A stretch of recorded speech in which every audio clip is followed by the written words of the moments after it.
अस्सलाम वालेकुम। मैं रेशमा खातून, मेरी चैनल पे आप सभी का स्वागत है। आपने पिछली कहानी को बहुत पसंद किया, आपका बहुत बहुत शुक्रिया। फिर ऑपरेशन के बाद 2 महीना वो अस्पताल में थी, उसकी माँ। फिर उसको घर लेके आए।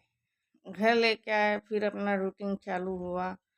उसको खाना खिलाना, उसके बाद ड्यूटी जाना, फिर ड्यूटी करके 8 घंटा 10 घंटे की ड्यूटी करके आके फिर माँ की देखभाल करना।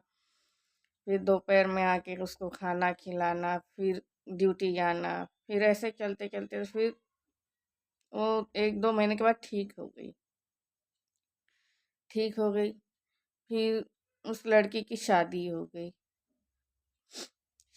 गई। उसके बाद में उसने अपने पति को बोला शादी से पहले कि उसकी माँ का कोई नहीं है। उसने बोला कि मेरी उसकी माँ का कोई नहीं है और उसको शादी करनी है तो उसके साथ रहना पड़ेगा। उसने बोला ठीक है, कोई बात नहीं, मैं तुम्हारे साथ तुम्हारे घर पे रहूँगा।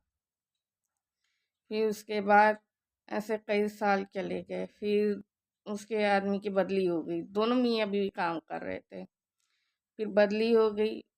वो गए, उसका आदमी गया गुजरात।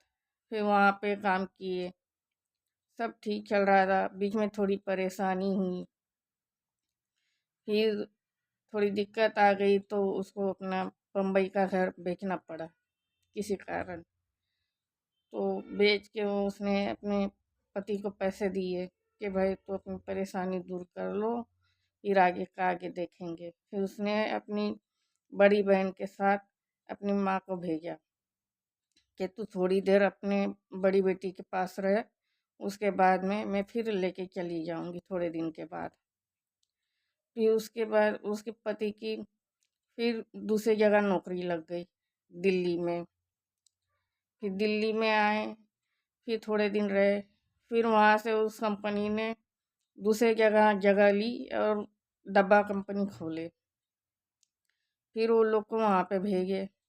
फिर उसने क्या कि अपनी माँ को अपने साथ में लेके आई वहाँ से, अपनी बड़ी बहन के यहाँ से लेके आई।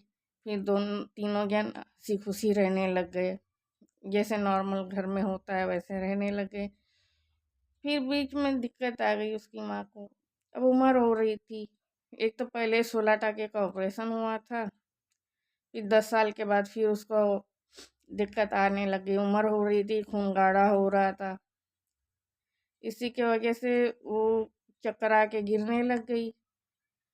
तो ऐसे एक दिन गिर गई तो उसका खून से सर पूरा भरा हुआ था। तो डॉक्टर के पास लेके गई तो डॉक्टर ने बोला, फिर उन्होंने खून पतली होने की दवाई दी। फिर उसके बाद थोड़े दिन के बाद फिर ठीक हो गई। फिर 4-5 साल के बाद वो फिर गिर गई। ठंडी चल रही थी तो रज़ाई में बैठी हुई थी, शिमला देश में रह रहे थे। तो सवेरे उसकी लड़की उसको जगाने गई खाना वाना पका के कि चल मुंह हाथ धो ले और नाश्ता कर ले। तो उतने में वो जब उठने को गई तो गिर गई रज़ाई में, तो उसको चोट आ गई। बस उसका पैर की हड्डी सरक गई। तो डर के मारे लड़की का तो हाल बेहाल हो गया। वो खिड़की में कुछ था नहीं तो वहीं से अंदर चली गई खिड़की खोल के।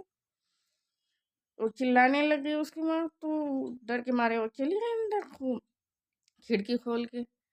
बस खिड़की खोल के गई तो उसने अपने पति को बोला ऐसा ऐसा हुआ, माँ गिर गई, उसको चलने उठने नहीं हो रहा। तो उसने फिर गाड़ी वाले को बुलाया फ़ोन करके। उनके पास रिक्शा वाला का नंबर था तो उसको बुला के फिर लेके गए उसको। तो सब जगह दिखाया तो वो लोग बोले कि यहाँ नहीं होगा लेडीज का ऑपरेशन, इसका ऑपरेशन करना पड़ेगा, इसकी हड्डी सरक गई। एक्सरे निकाल के देखे तो फिर उसको लेके गए कहाँ कहाँ, पंचगनी हॉस्पिटल वगैरह लेके गए तो वहाँ पे मालूम पड़ा कि वहाँ पे ऑपरेशन होगा।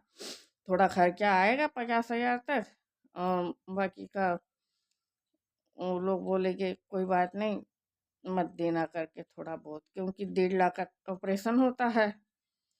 तो उन्होंने देख के बहुत खुशी से अपने मन से बोले कि 50,000 देना है, उसके बाद दवाई का खर्चा लगा देना और बाकी का कोई दिक्कत नहीं है। तो ऐसे कर करके उसकी लड़की का नसीब अच्छा था कि उसको मौके पे बढ़िया बढ़िया डॉक्टर मिले। ऊपर वाले की दुआ से उसकी मदद भी हुई आगे की ज़िंदगी में, वो लोगों ने भी उसका साथ दिया। फिर ऐसे करते करते थोड़े दिन निकल गए। अब इसकी आगे की कहानी अगले एपिसोड में है, अगली वीडियो में। आप सभी का बहुत बहुत धन्यवाद मेरे चैनल को पसंद करने के लिए, और मेरा चैनल देखने के लिए भी आप सभी का बहुत बहुत शुक्रिया, धन्यवाद। सलाम अलैकुम।